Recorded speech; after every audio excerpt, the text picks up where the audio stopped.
All right, cool. So let's get started. First question here. When cutting, do you cycle or take a break from supplements, e.g., for example, Forge or Phoenix? If so, when and for how long? That's a good question. Yeah, I think it's a good idea to cycle any sort of stimulant, like in case of Phoenix, there's synephrine, which is a mild stimulant. It's not really, I mean, it's not even anywhere close to caffeine. You don't really feel it that much, but it does, it is increasing the amount of energy your body's burning. And then in Forge, you have yohimbine, which is also a stimulant. Depends on how I would say it's also weaker than caffeine in that I don't even feel it really at all. I notice it a little bit in my workouts. Like I have more energy for my workouts, but I don't feel amped up like caffeine. So with stimulants, including caffeine, personally, I won't go any longer than 8 weeks without taking a week or so off. And it's not really for like health reasons. It's not that it's unhealthy to take it longer. It's just the longer you use those, supplements, those stimulants, the less effective they become. So I would say, anywhere from, if you want to like quote unquote play it safe, do 4 to 6 weeks on taking the supplements, and then do 1 week of just no. And in that week, you may want to cut out caffeine as well. So just do like a full stimulant reset, and then get back at it. One of the products that we were looking at, I don't think we're going to be able to do it because we haven't been able to find. It was like a cool idea that maybe isn't going to pan out. Is like a supplement that you could take leading up to a cut that would kind of prime your body to be as receptive or as responsive to the stimulants like caffeine, synephrine, and then there's like naringin, hesperidin also in Phoenix, and yohimbine. But sounds cool in theory, but I don't think we're going to be able to make it work looking at what we have available that would even make any sense and has good research behind it. But you can kind of do that, semi by just going off for a week every 4 to 6 weeks. Yeah, so Genesis. Somebody's asking about Genesis. That's the name of our greens product, which of course you helped us choose with the surveying. So I, obviously really appreciate that. I like that name as well. It's funny sometimes on how that goes, where I think a certain I think a certain name, like I liked Evergreen more personally, but then it surveys and it doesn't survey very well. So it's a little like just important thing that a lot of companies don't do is survey, be in touch with your customers and find out what do they like, what do they think. So I'm really excited for the greens product because we're able to put some stuff in here that we wanted to put into Triumph, but Triumph got to like, it's already 8 pills a day. And it's expensive to make, as you can imagine, a lot of different ingredients in it. So we've been able to move some of those over to Genesis as well as do some other cool things. So in terms of the formulation, there's going to be spirulina. There's going to be 5 grams of spirulina per serving. There's going to be reishi mushroom, which, I mean, if you're not familiar with these ingredients, I would recommend go look them up on Examine. Examine.com is a great resource for if you really want to dive into all different types. Really, I mean, they have now pretty much any molecule that you'll find in a supplement, or at least like 80% of them that are out there are going to be on Examine with varying amounts of information. Some of them have a ton of information, some of them not so much. But anyway, so reishi mushroom, there's going to be 2.5 grams per serving, which is obviously the clinically effective dosage. There's going to be a 4-gram blend of greens. So it's going to be kale. I don't remember actually because we had an original, I believe it's kale, arugula, and spinach, or it's kale and spinach. I don't actually remember the final because we were playing around with, if we were going to put some dandelion greens. We knew we wanted kale and spinach, but the question is, we were going to do arugula and dandelion, or were we just going to do more kale and spinach? I'd have to pull it up. I'm actually not sure. I don't remember what we settled on. So then there's going to be some Schisandra chinensis, which again, it's 1.5 grams of that. And there's going to be, how do you pronounce this? It's astragalus membranaceous, or I actually don't even know how to pronounce it. Again, these are things that there's a lot of good research on them. I should probably look at how to pronounce them. Here's my excuse. I haven't gotten to writing that sales page yet, so I'm familiar with the formulation in terms of the ingredients. I haven't, some of them, the pronunciation, I'm going to be butchering the pronunciation. Anyway, so there's a clinically effective dosage of maca as well, which is, maca was something, for instance, that we wanted to put into Triumph, but you need about 1.5 grams, and as you can imagine, again, looking at how many pills Triumph is, I mean, what are we going to do? Go up to 10 pills a day? It just gets ridiculous. And there's going to be moringa, 1 gram of that, and finally there's going to be broccoli sprout for the sulforaphane. It's going to be, I believe, we want 5 milligrams of the sulforaphane. So I think that's 500 milligrams of the broccoli spout, if I remember. So anyways, the point of the product, though, is going to be basically like that plus Triumph is going to be, I mean, really, that's a large percentage of, if not really, I mean, I guess there are a couple others, like for instance, in our fish oil is going to be sesamin. Sesamin is another molecule that we wanted to put in Triumph, but had to leave it out. So, but between Genesis and Triumph, I mean, that's really going to be like the ultimate just health and wellness stack. And we're actually going to be, with our new website that we're going to be rolling out, we're going to be offering stacks and bundles and stuff, and you're going to be able to save and get free shipping, and we're going to move more toward that model, because that's really the way that it should be now that we have 6 products and we have a 7th, Genesis coming out, and we have a joint product coming out as well, which is called Fortify, and so that'll probably go in this health and wellness stack as well. So the idea is that, like, between Triumph, Genesis, and Fortify, possibly Lunar, which is going to be our sleep product. We're considering including that as well, but maybe not. Doesn't, I don't know. We're kind of on the fence about that. But the joint product, so Fortify, Triumph, Genesis, is like, there's a ton of ingredients that are going to help with just overall health and longevity and well-being and mood. And so I'm personally excited. Again, these are like the products that I always kind of wish that I could buy and that other people would just make, but it just isn't, like you could get, for instance, like reishi mushroom, you can go get it from Life Extension. It's just very expensive. So if you want to take a clinically effective dosage of just reishi mushroom every day, just that will probably cost you $20 a month. Spirulina, same thing. There's another, I get mine from Now Foods currently, and I take 5 grams a day right now. And so it's 5 pills, 60. So it's a 60-day serving, and I actually don't know. I don't know what I pay for it, but let's just say it's another $15 a month alone for the spirulina.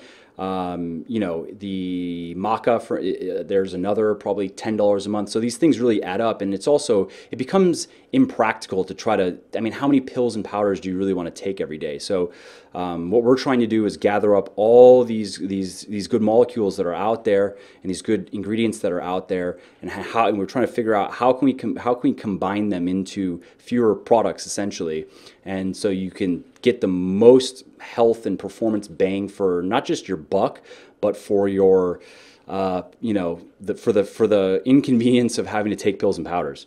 So yeah, I guess that's kind of the long story short on Genesis. The sales page will be going up in the next month or so, month or two, because it's still a few months out. It just, supplements take time. From production on any new product period is about 3 months, and then you don't get to sell it for about another 3 to 4 weeks after it finishes production. So it's about a 4-month cycle to life cycle or production cycle from that, getting your formulation complete.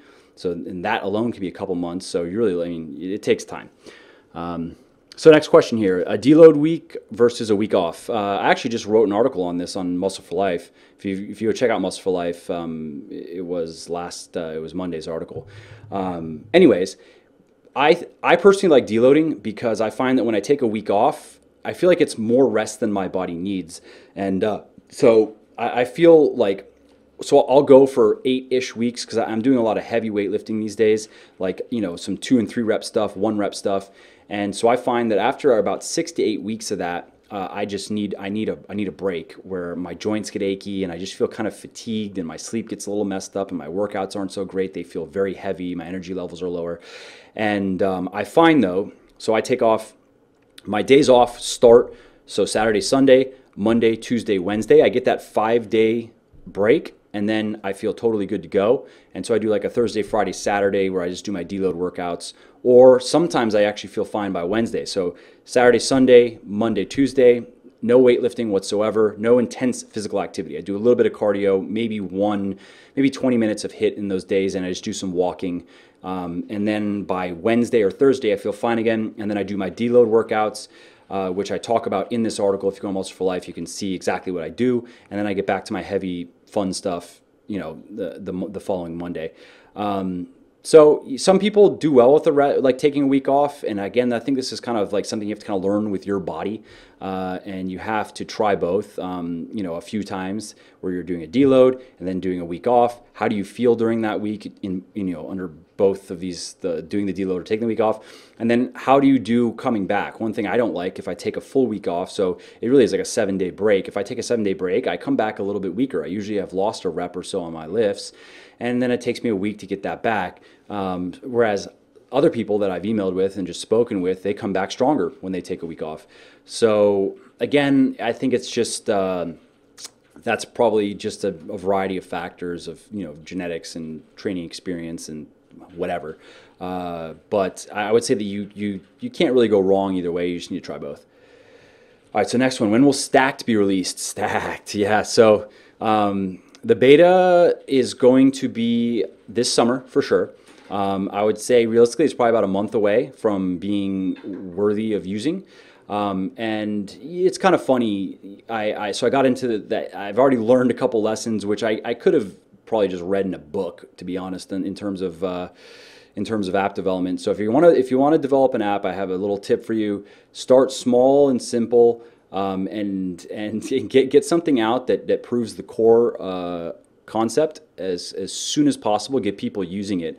The problem that I have run into is, as you know, if you've been following development, it's going to take probably 3 or 4 months longer to get out to beta than it should have, and that's because my designer just trolled me basically and was lazy and didn't work. But that stuff can happen.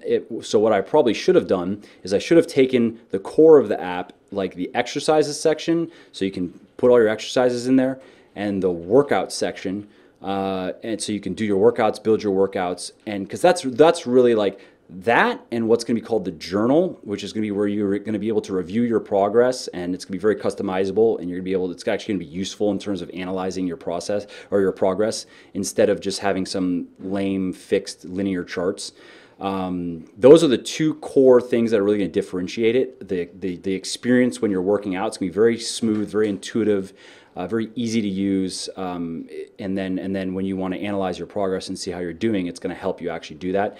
I should have just gotten exercises and workouts done and then released it for beta. Like, I wouldn't charge any money for it. Just get 100 people using it, get a bunch of feedback on that, make sure I really have that perfect, and then probably move from there to the journal section, get that done, push it to the app so everybody gets the updated, get people using that, and then finish the kind of extraneous stuff like the body section where you're going to be setting your body goals and tracking your body progress, and the knowledge section, which is going to allow you to, like, you know, read MFL articles, and you'll be able to link to books and stuff in there.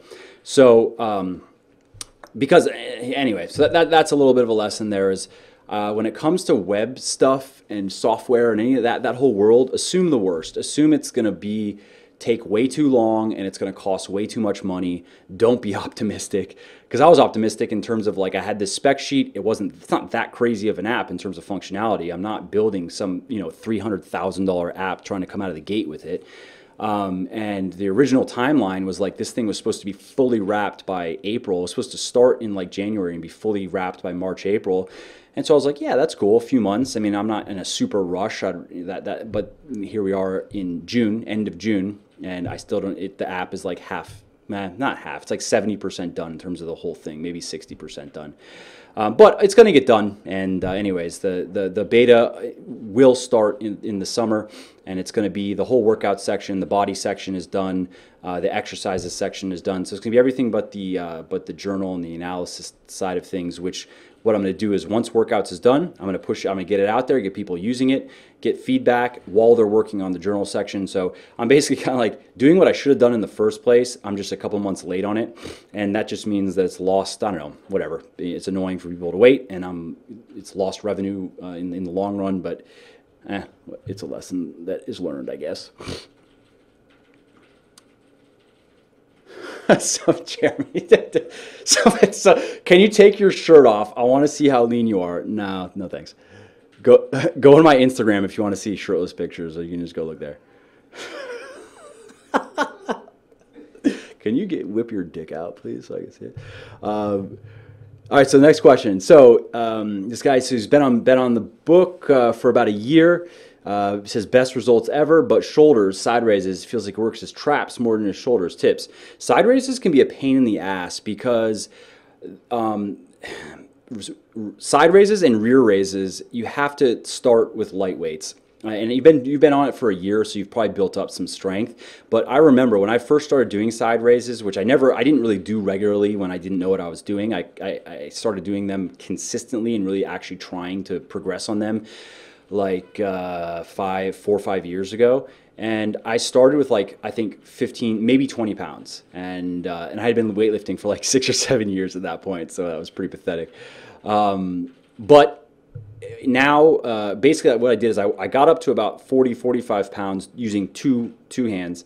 And then going up from there became unwieldy because of the amount of weight. It was hard for me to keep my body still when I'm like trying to. So now what I do is I do hanging one arm. So I'm like hanging on the squat, on the power rack, on holding onto a post and raising so I'm kind of leaning like this, and I'm raising him. And you can see, I think I posted a video recently on Instagram, and there's a little bit of body motion, but I really try to keep my body as still as possible and make sure that I'm really feeling it in my shoulders. So a couple tips are, one, you want to make sure that you're not using too much weight. If you're doing this kind of stuff, then, and if you're turning it into a shrug, a lot of people do that. So they start down. Jeremy, can you see all? Is this enough? I can see like most of your hand. Okay, well, you just watch the upper body here. So if you're going like this, if it's like a shrug raising of the elbows, like this, a lot of people do this. That's not the movement. That's a shrug with an upright row. That's not what we're trying to do. So really, what we're trying to do is we're trying to get to the top at about here. So the arms, they don't have to be stick straight like this. You can have a little bit of bend. And you want to be turning the dumbbells as if you were pouring water out of a pitcher. And you kind of rotate up and you're turning at the top. And you can even do this with no weight. If you do it right now and you really get into that position and really turn and tighten everything, you'll feel it in your shoulders just doing that alone. So you can imagine you start adding weight to that, and it works and it gets harder and harder. So that's the thing, and you want to make sure you're not doing this with your body or anything. Same thing with curls. You don't want to be doing any of this. Your body isn't going, as you get heavier and you're training heavier, you're not going to be 100%. You're not going to be like this. But there can be a little bit, like usually if I were doing two arm, I'd start down here, and there might be a little bit of a like this, like I'm standing tall, putting my chest out. But that's it. You don't want to be moving all over the place. And as you get stronger, you will get to that point where, see, what'll happen is, what happened to me is, so with two arm, I got to a point where, let's say I could do like with 40s, 45s, I could do sets of 10 or whatever it was, and then I would try, but I start getting like, it's hard for me to keep my body still. So sets of 10, I still want to be doing some heavy lifting on these raises, because that side delt muscle is just a pain in the ass. Like, it takes a lot of work to get that thing to grow at all. And you need that, though, for shoulders. If you just do a bunch of front pressing, you're never going to have great shoulders. You won't, because you have very strong, developed anterior deltoids, but without the side and without the rear, it just looks blah from the side. You don't get that cap. So you still want to be doing some heavy lifting on it. But when you try that, though, it becomes you're all over the place. So that's why I switched to the hanging one arm. So, yeah, I hope that helps. Next question here is somebody read the book and recommended taking 1.2 grams of protein per pound during cutting. He finds it hard to stick to. Any recommendation? Yeah, it depends on, see, that 1.2 grams per pound is, I would say, most relevant to people that are leaner, wanting to get very lean. It's not that it's wrong for somebody that's maybe like, let's say a guy at 15% or a girl at 25%. Could do fine with a gram per pound. Not that 1.2 is bad. It's not too much protein. It's not going to cause any problems, and protein has a good satiety effect, and the thermic effect is high. It's just good. A high protein diet is just the way to go, and I would rather have people err on the side of maybe a little bit too much protein as opposed to too little. But if you're having trouble getting there, you could bring it down to a gram per pound when you're cutting. I wouldn't recommend going under that. If you were bulking, you could go as low as 0.8 grams per pound. But again, I mean, in the future, really don't like protein, I guess. I've always just kind of stuck about 1 gram per pound when I was bulking or eating at maintenance, which is what I'm doing right now. That comes to, how do you eat enough protein? And it's something that I get asked fairly often. I might even make for an article, really, or at least a part of an article. But is basically, so you have, if you break down your meals, One, you just got to look at, okay, so you eat 5 meals a day, you need to get 150 grams protein. Obviously, then you need 30 grams protein per meal. 30 grams protein is very easy. I mean, that's just like a few ounces of chicken. I think 1 ounce of chicken is like 6 grams of protein. So you have a handful of ounces of chicken. Remember also, protein from all sources counts. Protein from grains, from vegetables counts. It doesn't have to just be protein from like yogurt and eggs and chicken. But that's also why I like to have a protein powder. I usually have about 2 or 3 scoops of protein powder a day because it's convenient. I don't really feel, when I come to the office here, I definitely don't want to be making breakfast. I don't want to take time to do that. I just want to have my shake and get to work. In the middle of the afternoon, again, I could have food pre-prepared, but I prefer to just mix some powder and water and tasty chocolate water and just drink it and move on. So if you don't like that, though, you can load up protein in meals. I mean, you can absorb a lot more protein than 30 grams per meal, like what is commonly said out there. You could, it depends on your body size, how much muscle you have, but I would say a baseline safe number for women would probably be like, anywhere from 60, 70, 80 grams of protein in one meal is totally fine. As a guy, you could go as high as 100 or maybe even a little bit higher and be totally fine. So some people like to do that. Some people, they do a big dinner. They like a big protein dinner, a lot of meat in that dinner. Or sometimes it's like meat plus another form of protein. Like sometimes people will do, let's say, a cup of cottage cheese, which is, I believe, about 30 grams of protein. And then they'll do like maybe some meat. That's another 30 grams, so that's 60. And maybe some eggs or whatever. The point is, you just need to sit down with and work out a meal plan and think about it. What foods do you like to eat? What do you not mind eating? You don't have to eat chicken every meal. You can mix your proteins up. And if you're not using a protein powder, you might want to consider it because it's going to help you. Here's another one that Jeremy wants to know an answer to. Which professional athlete do you admire most and why? It's funny that Jeremy wants to know why, because I'm so not the sports person. Like I don't really watch sports. Ironically, I'll watch big sporting events. Like I watched some of the U.S. Open over to watch Dustin Johnson choke. That was bizarre. And I'll watch like Super Bowl and stuff. Professional athletes do I admire? I don't know, man. I don't follow any sports, really. Like, I only know a handful of golfers now because I've been golfing for a little bit. And a couple of them seem like cool guys. Like, Ricky Fowler seems like he's cool. Rory seems kind of like a prick. Dustin Johnson seems cool. I don't know. I don't have a good answer for that. I mean, I could say, like, the legends, but that's so cliche. Be like, I don't know, Michael Jordan was, like, really good. But he was also really scummy, which makes him extra funny. So sorry, I don't have a good answer for that. So question, will fat gain during a bulk be more evenly redistributed, or will stubborn areas gain fat first? Good question. That depends on your genetics. For instance, my brother-in-law, Mario, who he went up on we put up as a success story recently. He's lucky, really, in genetically, he holds his fat in his chest, arms, and shoulders primarily. Like, that's what actually fluctuates the most with him, bizarrely enough. Like, in his before picture, if you saw that, he still has abs, but his body fat was maybe about 12 or 13% there. It's just, what is normally, like, the lower ab area, that is the area for us guys. That is the stubborn fat area. For whatever reason, his stubborn fat area is like his chest and shoulders and arms, which is bullshit because it just makes them look bigger. And nobody looks at that anyway when you have abs, right? So it depends on your body. But if you're like most people, like me, yes, the first place that I will see it, I mean, I find that my body tends to gain and lose fat fairly evenly. But the first place that I'm going to see a difference is going to be in my, I stay fairly lean, at least for the last 8 months or so, somewhere around 8%. And if that's going to change up or down, I'll see it very quickly in my core. So if I'm going down a little bit, I'll quickly get, I get these veins that kind of run up my side, and I get this ab vein and stuff, so I'll see that. And then if I'm gaining a little bit of fat, that will go away. That's really, but I won't see much of a difference in my arm vascularity and my shoulders. And so it really kind of depends on your body, but you could assume that you're probably going to have the same experience just based on talking with a lot of people.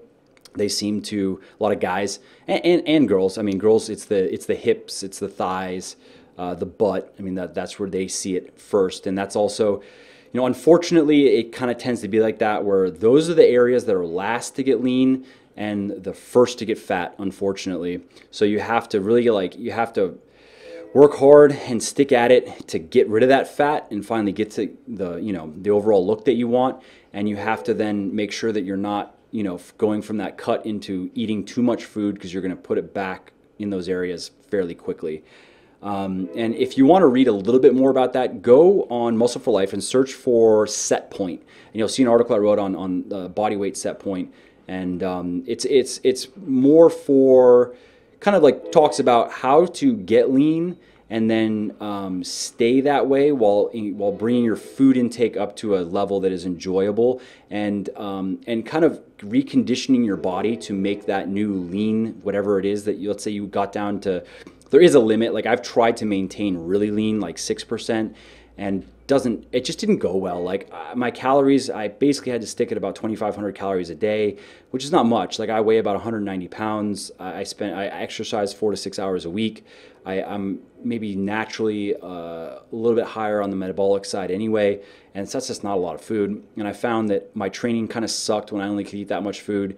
And eventually, after about a month, 4 to 6 weeks, I just didn't feel very good. Like, normally I have a lot of energy, and I don't have my attention isn't on my body at all, like because I don't have anything that bothers me. So I noticed that it was just not so when I tried to maintain 6%. So anyways, check out that body weight set point article, and I think you'll see, you'll like it. You'll get some good advice on, because that really is the ideal, like, what are we really going for? It's, we want to get the body we want, which is the amount of muscle and the amount of leanness, whatever that is for you. You want to get there, and you want to be able to maintain it. And for forever, basically. So body weight set point plays an important role in that. And anyways, check the article out. I think you'll like it. Next question here. Do you feel that muscle growth is compromised by a down-regulated metabolism, meaning a post-cut situation? Yeah, probably. It's a good question. And I can't say that I've the papers, the studies that I've looked at that in reference to reverse dieting, I can't remember if there's anything specifically on muscle growth. So, but now speaking anecdotally, yeah, I think there's definitely something to be said for that. And the reason why I say that is because I've worked with a lot of guys and girls that have done that. So they've cut, they had to reduce their calories over time. They did a good job of it, maintained their muscle, lost a lot of fat, and then, spent 4 to 6 weeks reverse dieting. Calories, like one guy I was emailing with just recently, it was exactly this. He ended his cut at about 2,000 calories. He got lean, did a great job, and then he worked his calories back up to 2,800, and he gained maybe a pound or so in the process, nothing much, which wasn't fat, it's just water and glycogen. But he was finding that he wasn't gaining weight. So like, he now was up to TDE, but he still wasn't gaining weight. And he had to keep on working those calories up, and he started gaining weight, like, which of course entails gaining muscle and fat. You gain a little bit of both when you go into calorie surplus, but he had to work all the way back up to around where his TDE, is. Of course, these are approximations. We can't measure it down to the calorie. And then he had to go above that to finally start gaining weight again. So, or in muscle. So yeah, I think that your priority should be when you've finished your dieting, your priority should be to get your calorie intake back to about where TDE, where it should be. Again, all the formulations that are out there, or not really formulations, but formulas that are out there, you're going to be around there. You might be 100 calories over, you might be 100 calories under, you might be a couple hundred over, a couple under. This is also part of the game, is learning your body and kind of learning your calorie ranges. And if they don't totally jive with what Catch McCardle or any other formula says, that's fine. That's just the way it is. I mean, you got to learn your body. But yeah, so that's if you want to continue gaining strength and muscle, you definitely want to be working those calories back up. You don't want to cut, like, let's say you start your cut at 3,000 calories a day. You cut to you started there, and then you actually start your cut at like 2,500 a day. You work it down to 2,000. Doing all the same exercise. You don't want to then like maybe go up to 2,300 and just stay there. That's definitely not ideal. You want to be working your calories back up until you're gaining weight and gaining strength and gaining muscle again. Next question. What do you think about consuming caffeine, creatine at the same time post-workout? I work out in the morning, like to throw some creatine in my protein shake and have a cup of coffee when I get to the office. Basically, caffeine may interfere with some of the effects of creatine. There are 1 or 2 studies that showed this. The mechanism isn't really like explained. It's just it's possible, basically. I wrote about this. If you go to legionathletics.com, go on the blog. I wrote an article just recently on creatine where I talked about this. And right now, we kind of don't know. It's possible. So, like, to be safe, quote unquote, then have your caffeine separate from your creatine. So, if I were you, you got to choose what do you want. You could take your creatine later. It's fine. If you really like your caffeine, it's not that, like, yes, there's research that shows that post-workout creatine supplementation is better than pre-workout. So there is that to be said. But, you know, I understand if that morning caffeine is very important to you, which I understand. I like my caffeine in the morning as well. Then have your creatine later, and it's not like it's going to be a big problem. If you don't care, really, then have your creatine and have your caffeine later. So up to you. Next question. What's your process for testing 1RM on the primary lifts? How often as a part of regular workouts, separately or basic methods, etc.? Or regular workouts or separate basic methods, etc. So these days, I'm actually doing 1RMs. Now, you can use calculators online, which I'm sure you've looked at, and they're pretty accurate. But I actually do some 1-rep on my big lifts. I 1-rep deadlift, I 1-rep squat, bench press, military press. And I do it about once every 4 to 5 weeks or so. Basically, I'm just kind of following my Beyond Bigger, Leaner, Stronger program, which is in the book Beyond Bigger, Leaner, Stronger. And it's meant for advanced weightlifters that like heavy lifting. It's a periodized program, meaning that your workouts have you doing some very heavy work, some medium rep work, and some higher rep work.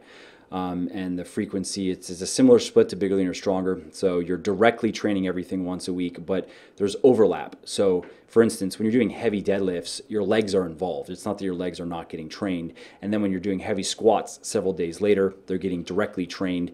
But of course, heavy squatting also trains other muscles. So when you're doing a lot of compound lifting, there obviously is overlap. And the more important point is that the program is one that your total weekly reps and in intensity are balanced properly, so you're not trying to do like 200 heavy reps of bench press a week, for instance. Nobody can do that naturally and get anywhere with it.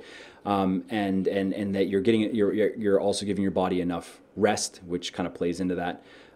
So that's how I do it. And sometimes I don't get my lifts. You know what I mean? It happens where I'll try to go for a big deadlift or a big squat, and I squat in the squat rack, so I don't care. If I get stuck, I just set it down. I sit it down, and that's kind of it. On a deadlift, if I feel my form is really kind of going out, then I just put the weight down. So that's what I do.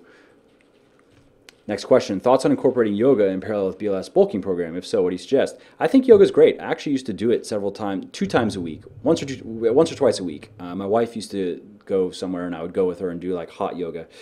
And I actually liked it a lot. Like, not only did it help with flexibility, although I don't really have any issues with that. I'm pretty flexible. So I don't have really any like mobility issues, but also I do work on that stuff. But I found that it helped the flexibility, and I just felt really good. I don't know. I think and I know there's like actually quite a bit of research out there on yoga. I just don't know. I haven't written an article about it. I haven't really looked into it that much, so I don't know. But I felt like it even was helpful with recovery, because I wasn't doing like, I don't even know if there's such thing as intense yoga, but it wasn't like a lot of power poses and stuff like that. It was like, yeah, there was some, but given like if you have any strength, it's not like it's hard. It was more just a lot of stretching and a lot of weird positions that stretched all kinds of weird things in weird ways. But I felt really good after. I felt like it helped with recovery, but that might have just been placebo. I don't know. But I definitely felt better. Like, just, I don't know, physically, I just felt rejuvenated from it. Any tips on growing a blog? I know you grew yours rapidly, and what are your favorite writing tools and tips? It's funny. I'm getting more and more of these questions these days, and it's hard for me to kind of distill everything that we do down into like a quick and simple answer, because there's a lot of work. It's not just me. I mean, there's 6 of us, and so we all do a lot of work, and there's a lot of money that gets spent to keep the websites and keep everything going. And But I actually have a good resource. So if you're not sure where to even start with growing a blog, head over to two websites: Quick Sprout, Quick Sprout, just the two words together, .com. What's that, Jeremy? What's that? Oh, okay, so it froze. I'll just reset it. So head over to Quick Sprout, the word sprout.com, and Neil Patel, Neil, Patel.com. And those are, Quick Sprout is Neil's website. And if you go to his university, for instance, he has a ton of content. Go to his blog, ton of free content. Jeremy and I know Neil personally. He helps us, even though, I mean, he's a big internet marketing guy. He's very big in this world. He doesn't have to help us, but he likes what we're doing, so he just is cool and just helps us. But he puts out a ton of content similar to like what kind of I've tried to do with MFL, and now over at the Legion blog, is just like try to write a lot of really high quality content, be very helpful, and just don't be annoying trying to trick people into buying things, and just be focus on creating relationships with people, and being genuinely helpful. And then, oh, by the way, I also have this book if you're interested. I also have, even at Legion, it's like the purpose of the blog is not just to push products. It's to do exactly what we do right here, answer your questions. What I do with MFL, like what are people searching for? What kind of questions do I get? What are people searching for? And pick the ones that I feel I can valuably answer, and give something more than what you would get on the first page of Google, basically. So looking at what's there and going, can I do this better? If I feel like I can, I write the article. If I feel like I can't, if the article's, let's say I'm looking to write an article on something, and the first page of Google is like stacked with long, really, really good, well-written articles, then I might not write it, because I'm just like, well, if you're not on page one, you're invisible. And really, if you're not in the top 3, you're missing out on, what would you say, Jeremy, 70% of the traffic probably, or more? Yeah, or more, 70 to 80% of the traffic probably, if you're not in the top 3 positions. Number one gets 50% of the clicks alone. So that's what I'm looking for, is opportunities. Those are opportunities where I feel like I can do better than than the current offering. And so I put a lot of time in these articles. That's maybe also a little tip, is on average, these articles that I write take me 4 to 8 hours to write. And I'm a fast writer. I never have problems with writer's block. I just go, and that time really is like research time and real just writing time, not trying to find words or anything like that. And then I guess one other tip just for writing is you have to approach it like a professional, in that it's a learned skill. When I first found writing, it was because I liked reading, and I figured like, hey, maybe I like writing, I'll try it. And I go back and I read stuff that I wrote back then, and it's like cringeworthy, you know what I mean? Where now and today, if I'm playing editor, I'm like, bad, delete, rewrite, different word, da, da, da, da. So that's just because I've written a lot of content now. Between all the writing that I've done in this work and then in previous work, it's a couple million words in books and stuff like that. And I've also read a lot. I don't know. I don't even know how many books I've read. I'm writing now, maybe 40 or 50 or something like that. And I continue to read on the subject. So there's that point of just like, if you want to have a place to start with writing, I would say start with On Writing Well, start with Elements of Style, and I read a book called Bird by Bird semi-recently, a few months ago. I liked it a lot. Stephen King's book on writing was good. What comes to mind is a lot of fiction books, because I'm working on a fiction project, so I've read probably 30 books on fiction. That was a lot of my most recent writing. If I have more writing book, I'll have to think about it. I need to put together some book posts one of these damn days. More stuff to do. So yeah, go check out Quick Sprout. Check out Neil Patel's stuff on how to build the SEO side of things, and how to build a real valuable blog that you're not just going to write things and no one's ever going to come and read it. Basically, that's more the marketing business side of it. And then the skill side of it is you got to read books, you got to write a lot. And so yeah, those are my tips. So are you gonna get back to doing regular podcasts every week? Love those. Yeah, totally. In fact, like actually what we're gonna do is like these live Q&As for the weeks that I do these, we'll probably put it up as a podcast because people like that. But yeah, sometimes with the things that I have to do, sometimes the podcast gets bumped on the list every once in a while because I have to record it here at the office. At home, it doesn't really have a good space to do it. And my son Lennox is always running around making noise. And then if he's not running around making noise, it's because he's asleep. And then I can't do it because it might wake him up. Da, da, da. So anyways, yes, you know, I want to get more guests. It's actually a bit trickier to get guests than I thought. Like I thought I could just email people or tweet them and be like, hey, so I have this podcast. I like your work. Podcast is pretty popular. It gets about 10 or 15,000 downloads a day and it's growing. Website is, over 1 million visits a month. Would you be interested? No response. So many people. Like, what's the secret? I don't know. Like, how do I get them to come on the podcast? So we gotta figure that out. But in the meantime, I'll keep on doing my thing. Next question. Hey, I'm starting the Bigger, Leaner, Stronger program very soon. My workout partner is my wife, and she has different goals than me while in the gym. She's trying to lose weight while I'm trying to gain muscle. How can we still be workout buddies with different goals? She should do the Thinner, Leaner, Stronger program. I know that's me just promoting my stuff, but the reason why I say that actually is because your workouts are similar. Your workouts are a bit more upper body centric. Obviously, you're doing some heavy deadlifting, heavy squatting, like your legs are going to grow. But it's easier to build big legs than to build a big upper body. And also, the fact of the matter is most guys are more concerned with having the right upper body and they don't want big bodybuilder legs for various reasons. I'm even one of them. Like my legs are not small, but I'm at a point now where like jeans are kind of a problem. I really actually don't, I'll take bigger calves, but I don't want my upper legs to get bigger. Like I'll take more definition, that'll be cool. But size wise, I wouldn't even, I've had to actually just throw, I think we actually end up giving him to Lennox's, my son's babysitter, pairs of jeans and stuff that I can't wear them anymore. I can't even get them over my quads. So anyways, your wife could do the Thinner, Leaner, Stronger program, which is set up very similar to the Bigger, Leaner, Stronger. It just, instead of, women are more concerned with, they want that killer lower body. They want the, great butt, great legs, and they just want a toned, kind of like athletic looking upper body. So yeah, she could you'll be doing a lot of the same exercises. She'll just be doing higher rep stuff. And really that's the main difference, and some exercise changes, but you'll be able to go to the gym together, train the same body parts together for the most part, and do even a lot of the same exercises. Like you'll be squatting together, and then you could do front squats together, and then she might do some hip thrusts, and you wouldn't necessarily do that. You're going to do a little bit of extra shoulders, stuff like that. And so, of course, on the diet side of things, quick little tip, a lot of couples, what they do is they prepare the food together. Like they're going to make a big batch of something for dinner. Like let's say one of the really popular recipes from my cookbook, The Shredded Chef, is the Mexican meatloaf. A lot of people really like that. So what they do is they make a big batch of the meatloaf and then they portion it out for each other for dinner. So you might, she in the end would eat, let's say you do like the meatloaf plus a side. She ends up eating half of what you're eating, but it's easy for prep. So you're eating the same foods. You both like it's both tastes great. You get to eat foods you like.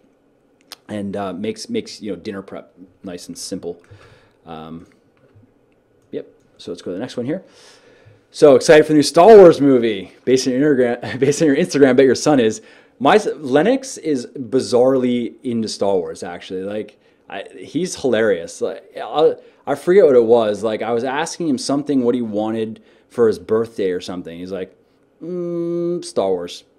Like you want Star Wars for your birthday? Yep, Star Wars.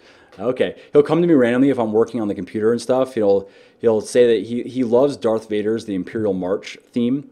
So he'll make me play that, and I have to play like the 10-hour loop because he'll want it for like 10 minutes straight, and he'll just sit there and just listen to it and try to kind of sing along with it. Dun, dun, dun, dun, dun, dun. So and he has his Star Wars toys, and it's hilarious because he's like 2.5, turning 3 in a few months, and he just fucking loves Star Wars. I don't know. So yeah, I'm super pumped for the movie.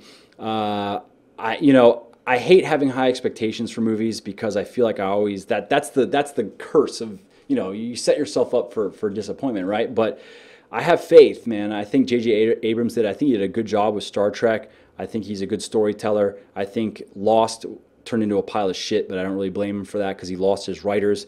They had that first season of Lost was killer, some of the best TV storytelling I've ever seen. But they had two writers, one from Buffy the Vampire Slayer, wrote for seasons and seasons of that, really veteran writer, and another from Alias, again, did like all the seasons of Alias, another great writer. They had these two people that wrote, and they had one or two other writers that did the pilot season, and like I know that one of the episodes of Lost that won some award, and it was written by one of those two guys.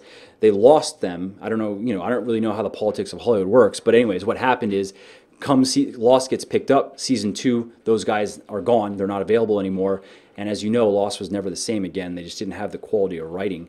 So I don't really blame Abrams for that. So you go to Star Wars now. Abrams, I think it's awesome that he wanted to do models and do as little CGI as possible.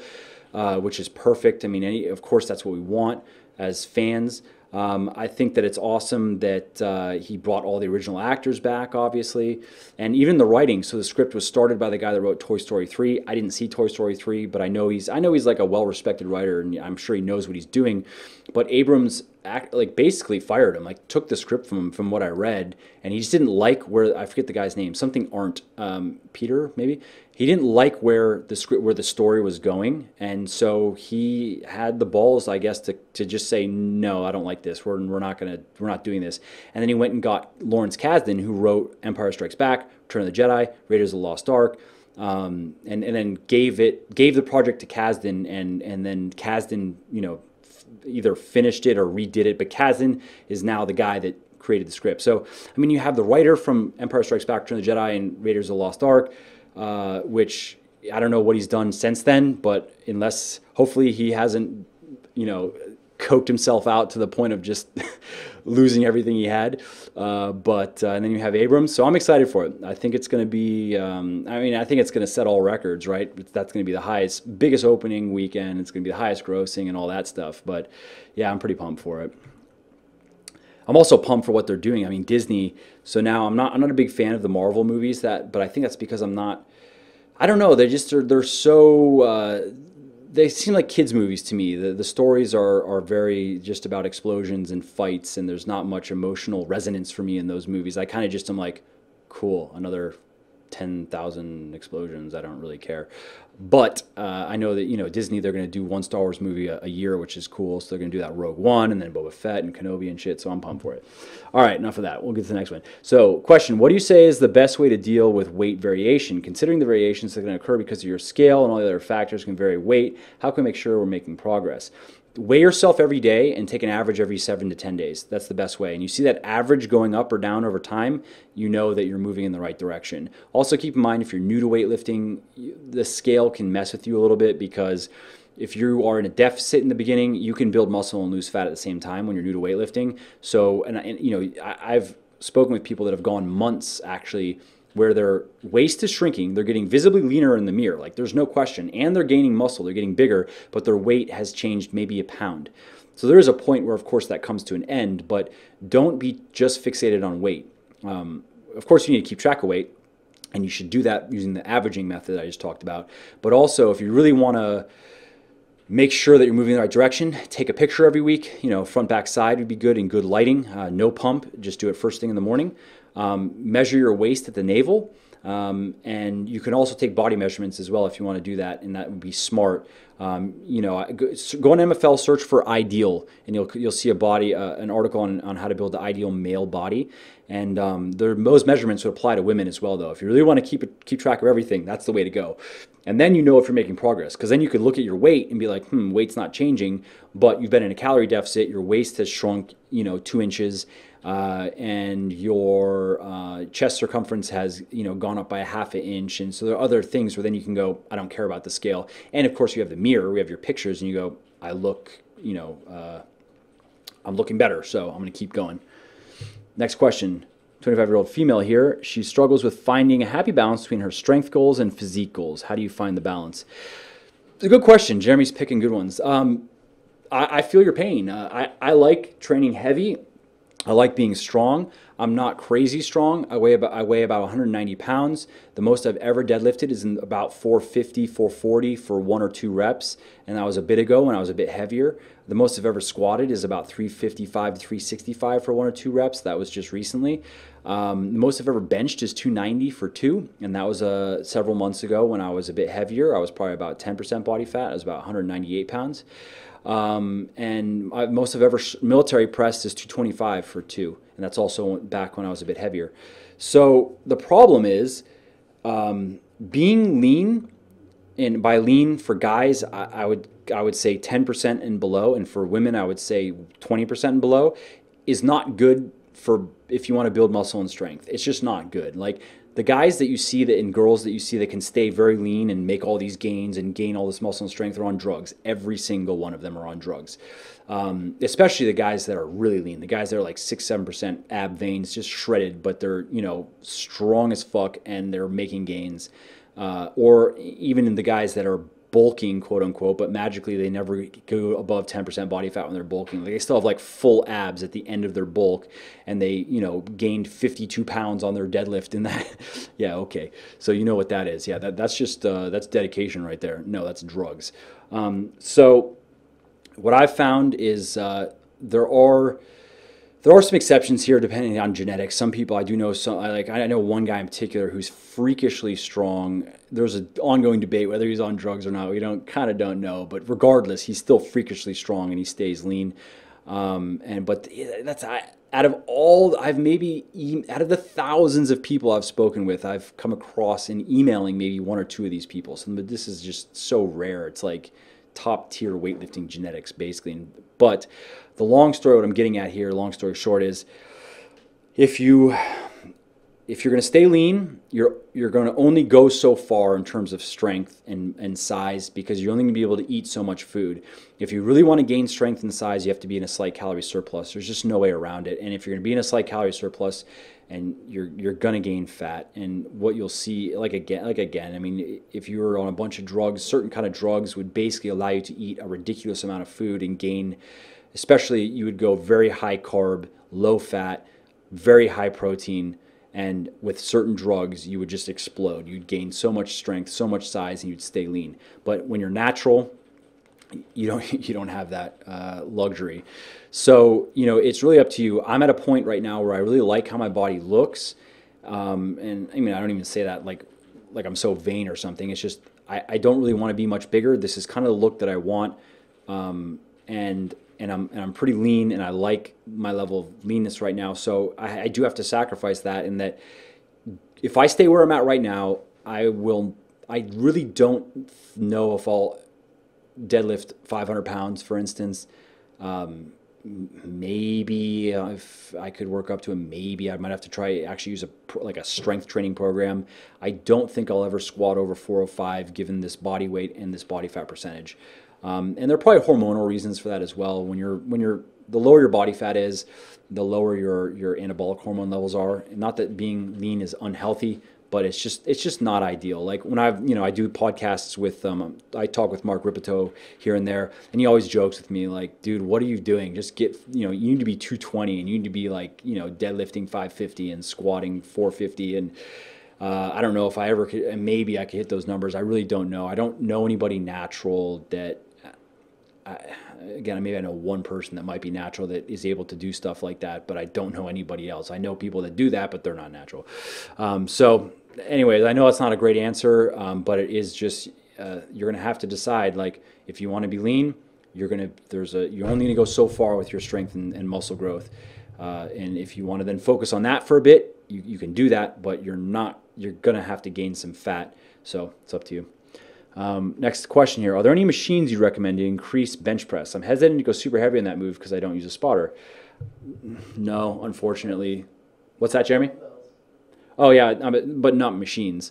Yeah, Jeremy was saying dumbbells, and that's what I was going to get at. Is machines, no.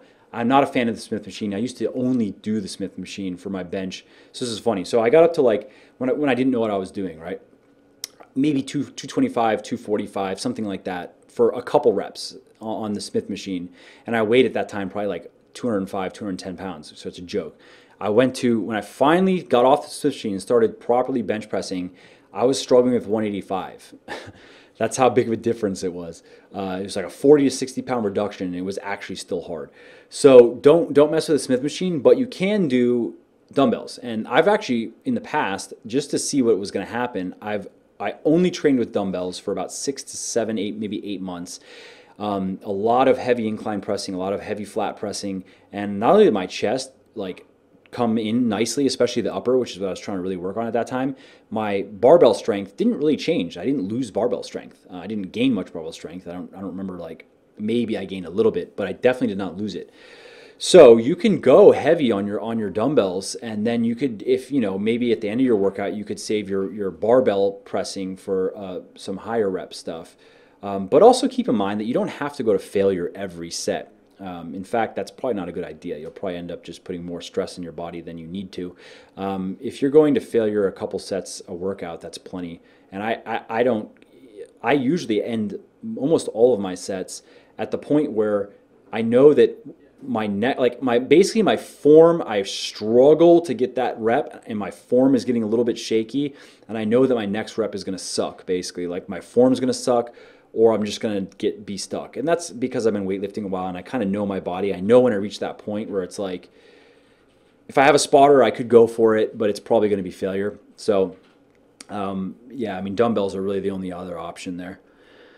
Next question, are you going to start engaging your son in any type of exercise sports? Very interested in establishing that early with my future kids. Yeah, absolutely. You know, it's cute. Lennox is really into sports. He likes any sport with a ball, basically. So he likes, you know, I've been playing golf, so I was saying, so he's now like practicing his golf swing and stuff.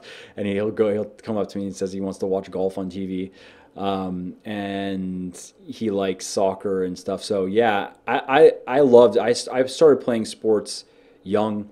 I mean, I don't know, my parents have pictures of me, like I used to be out on the yard when I was Lennox's age, 2, 3, and I'd be like hitting the baseball off the tee thing or whatever.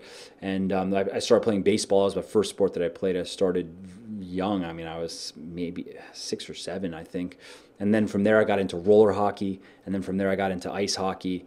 And that was my teenage years, and from there I was weightlifting, and I missed that. That's why I got into golf, because I miss sports. I miss that competitive. I don't know. It's just kind of like I miss the physicality of it and the competitiveness of it. But yeah, definitely, I think sports also it's just great for kids, because it gives them a good. It's something they have to really like. You have to focus on a goal. You have to work hard on it.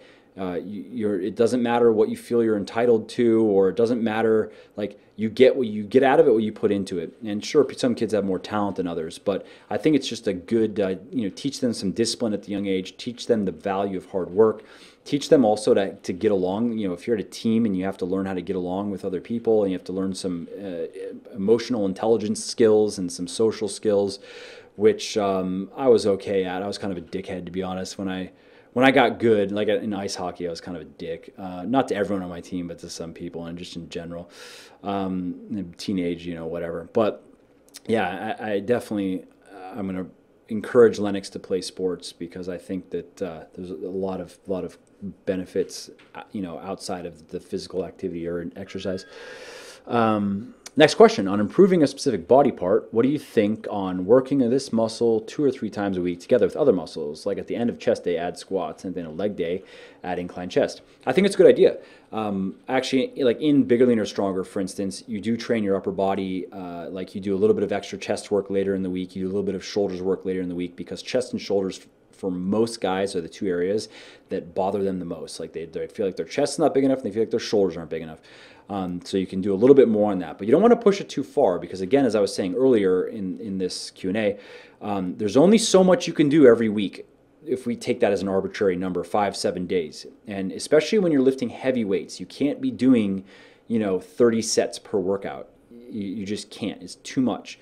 Like a baseline place to start would be probably 70 to 80 heavy reps would be the upper end per 7 days.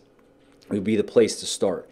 And the longer you're weightlifting, the more you can get away with doing. But even me, I've been weightlifting now for 13 years, give or take, and I can only do so much, and I know that. Like, there is a point where it just becomes an overtraining type of issue. So I think you can do, if you want to do it that way. I don't think there's that much of a benefit. There may be a little bit of a benefit. The research is not totally clear, and it may never be totally clear. So it's something you kind of have to try with your body. But if you do heavy work, about, let's say, 40 to 60 reps of heavy work on a muscle group, and then 3 to 4 days later, do maybe 20-ish reps of lighter work, 8 to 10 rep, 10 to 12 rep. I think that's a safe, workable way to go about it, basically. So like in Bigger, Leaner, Stronger, for instance, you're doing some heavy chest work on Monday and some lighter chest work on Thursday. You're doing some heavy shoulder work on Wednesday and some lighter work on Friday. And the reason why you can get away with that is because the shoulders just recover quickly, and you're not, again, it's lighter shoulder work on Friday.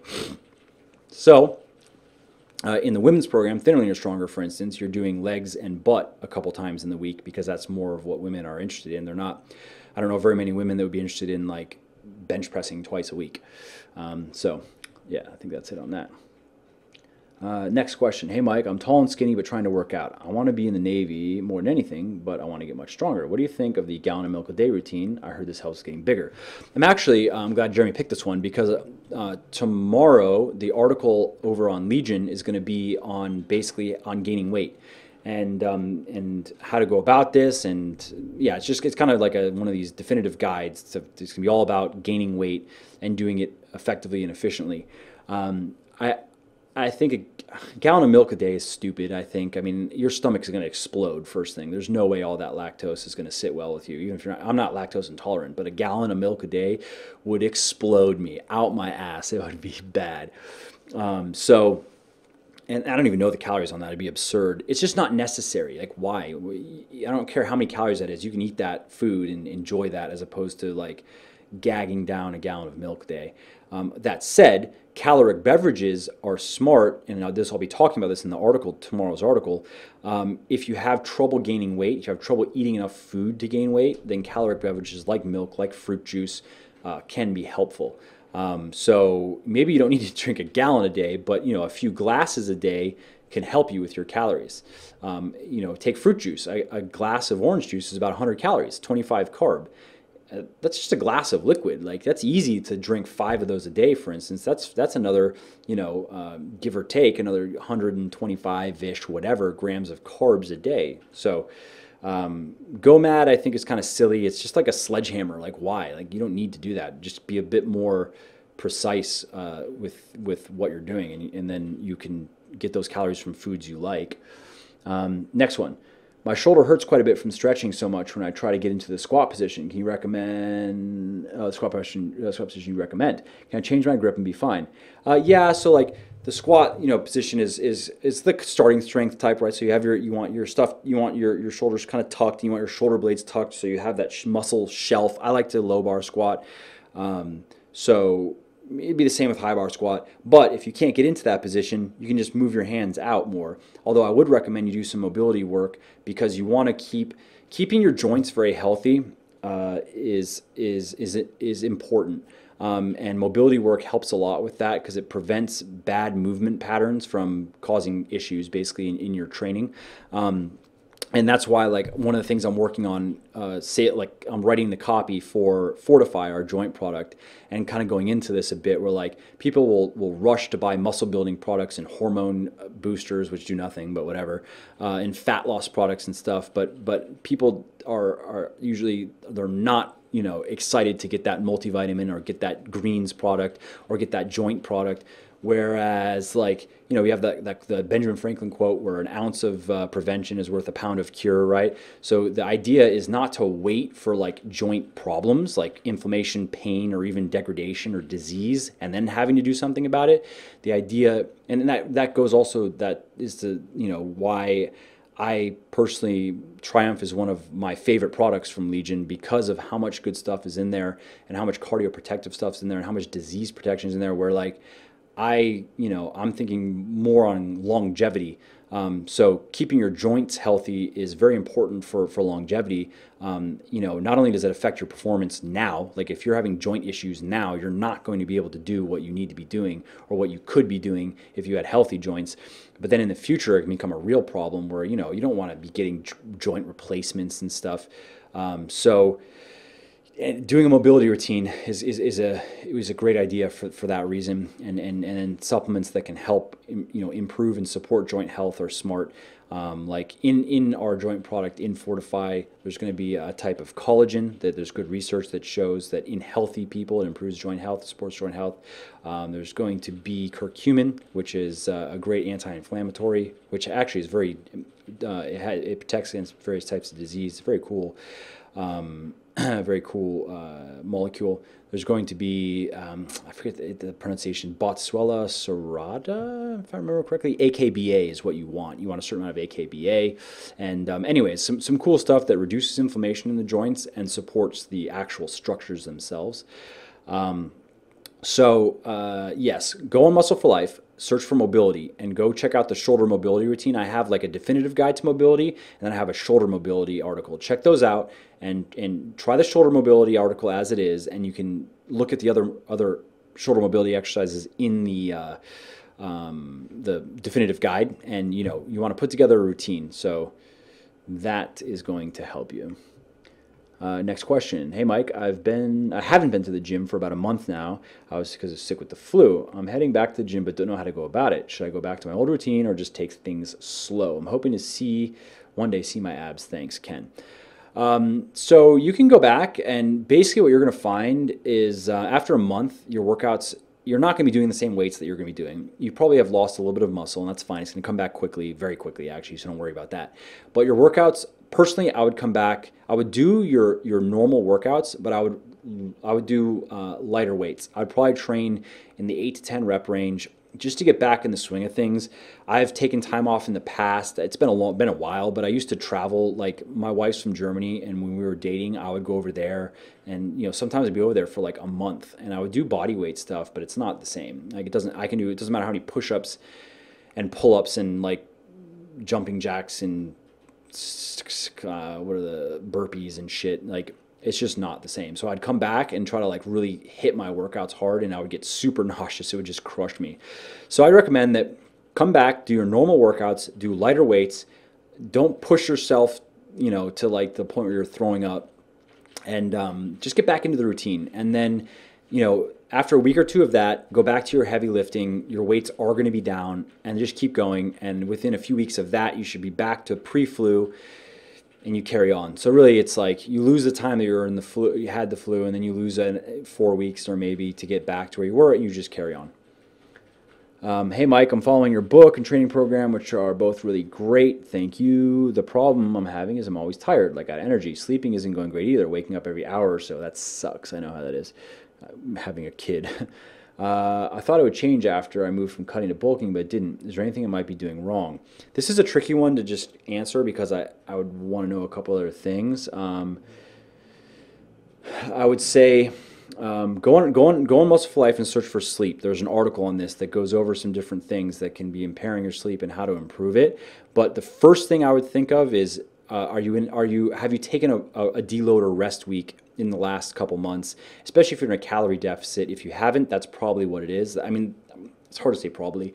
I would say there's a significant chance that that's what it is, and it would be handled if you just gave your body a break for a week. And you want to be reverse dieting as well, making sure that you're working those calories back up.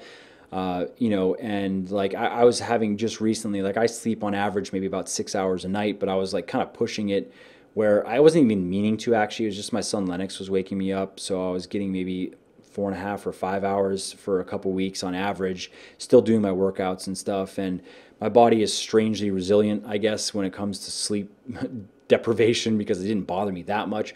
But after a few weeks, I was like, all right, I need to. This isn't working. Like I started to feel that where it's just lower energy.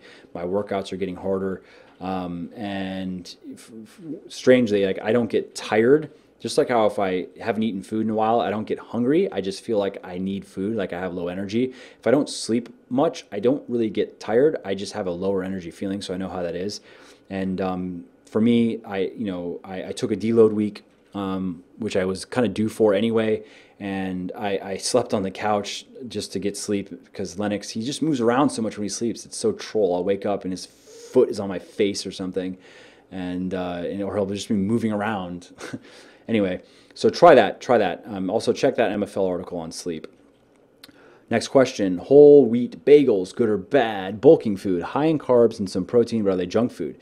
Yeah, I like this. So the go on MFL and search for clean eating and see my article on that, because clean eating as a ideology, I guess, has its heart in the right place. You should be getting the majority of your calories from nutritious foods, but whole wheat foods are nutritious foods. They have a lot of nutrients in them, like they are good for you. And I would say, I mean, personally, I know there's a lot of controversy over wheat in general, and I've written about this as well. If you want to read about it, go on MFL and search for wheat. There's a lot of exaggeration. There's no question there. Wheat is not the Franken killer food that some of these doctors and authors would have you believe. More, they're just selling an agenda and selling books and making millions of dollars. But for instance, I do know my body, like I can only have so much wheat before it actually does upset my stomach. And that's really what you're kind of looking at, where if you ate a whole wheat bagel and it upset your stomach, like I get a little bit of indigestion. If I eat a lot of pasta, for instance, which I love, it doesn't sit so well with my stomach the next day. I can just feel my stomach's a little bit off. So I don't do that often. I do that every once in a while, or I'll just eat less pasta. I can have wheat to a point. Same thing with dairy. I'm not lactose intolerant, but I can only have it to a point until it just gives me the shits. So whole wheat bagels are totally fine. Nutritious food, as long as it doesn't bother your stomach. Work it into your meal plan, enjoy it. And the same thing goes for most foods that are not overly processed and stuffed full of sugar. And not that sugar is so bad, but foods that are stuffed full of sugar are just usually shit foods, candy and prepackaged bakery goods and stuff that like you don't need to be eating. But most like minimally processed foods, which of course bagels are actually pretty processed, but it doesn't make them bad. So dairy totally fine, wheat products totally fine. I do like whole wheat products because they're more nutritious and they seem to sit better in my stomach.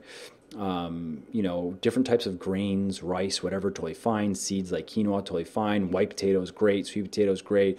You can eat, I mean, if you're preparing it yourself, there are very few foods that I would not recommend you eat, basically. The stuff I'd not recommend you eat is like Pop-Tarts and fast food and, I don't know, frozen pizzas and shit. What's that, Jeremy? Anything that you buy frozen, Yeah, anything you're buying frozen, except for vegetables though. Frozen vegetables are fine. Like they're actually, because what they do is they cook the vegetables and flash freeze them, so it actually preserves the nutrients well. But yeah, what Jeremy was saying, like if it's something that is like you pop in the microwave and eat, it's bad. Or like pop in the oven and it's ready, it's bad. And if you have if you just have a thing for those kind of foods, then fine, make that your cheat meal, quote unquote. Like have it maybe once a week, where if you like some weird microwave pizza, if that's what you like to do, but just don't make that a daily thing. Next question. Hey, Mike, I've got an angry rotator cuff and it causes challenges for progression with heavy weights. Any recommendations other than laying off? Yeah, so, okay, so there's another question here. Jeremy said it's pretty much the same, so I'll just kind of do them together. Pain in the forearms when doing, okay, I'm going to take those separately, Jeremy, because they're just a little bit different. On the shoulder issue, I've never had rotator cuff issues, knock on wood, but I've spoken with a lot of people that have, and I know what has helped is, one, you have to stop doing what is aggravating it. You can't keep on re-aggravating it. It's very important. So you either have to find an alternative exercise that doesn't aggravate it, or go lighter weights. You just do not want to be pushing through pain. That's very important. You need to be giving whatever that is a rest. That applies to any nagging issue. I've had nagging issues, not in my shoulders per se, although that's not true. I've had not like rotator cuff. I never had major injuries, but I've had little things where I had a muscle in my neck, the scalenes, and there was another one, I forget. It's an acronym. Big muscle in the neck that got pissed off doing heavy incline pressing. So I had to actually stop barbell pressing for several weeks just to let it chill out. I had to just do lighter dumbbell pressing. And then I get massaged every week, and the girl that works on me is she's good. She used to like massage Olympic rowers and stuff, so she's just familiar with like, I mean, she was telling me stories. They would beat the shit out of their bodies. I'm not anywhere in, I'm good compared to them. But so then she had to like get in there and just work it out, and it took a little bit to get it better. So you have to be patient. Don't continually aggravate it. In terms of rotator cuff, I really do need to write an article. I need to start writing a series of articles on how to deal with shoulder pain and back pain and just joint pains in general. However, I don't have a rotator cuff routine that I can recommend to you right off the top of my head, although you can go and check this mobility article I put together on shoulders, because I have spoken to a lot of people that have different nagging shoulder injuries, and it really improved with mobility work. But there are good rotator cuff routines out there. I know that obviously there's the simple stuff, these types of movements with resistance here, and then here and here. I know those are the basic rehab movements for rotator cuffs, so I could say that find a routine that kind of has you doing those. But again, I'm also I don't like to recommend too many things when people are having issues like that, because it could be a tear in there. It could be an issue that is not going to get better with doing that. And I don't say that to scare you. I just say that just, factually, if I were in your shoes, I wouldn't want someone to tell me like, yeah, just go do a bunch of rotator cuff exercises when there's actually a bigger issue. So, but I know that that is the basic approach. If you think it could be a real injury, then I would recommend seeing, I personally go see a good sports doctor or sports PT, and have them check it out and see what's really going on, just so I know what I can and can't do. But that's kind of what I always have to do when people say, hey, I have this problem with this, how do I work around it? Or how do I work through it? Well, it's like, we got to find out what you can do that doesn't cause problems, and have you do that while we work on either, maybe doing some rehab work on what's bothering you and resting what's bothering you. So that's kind of it on that.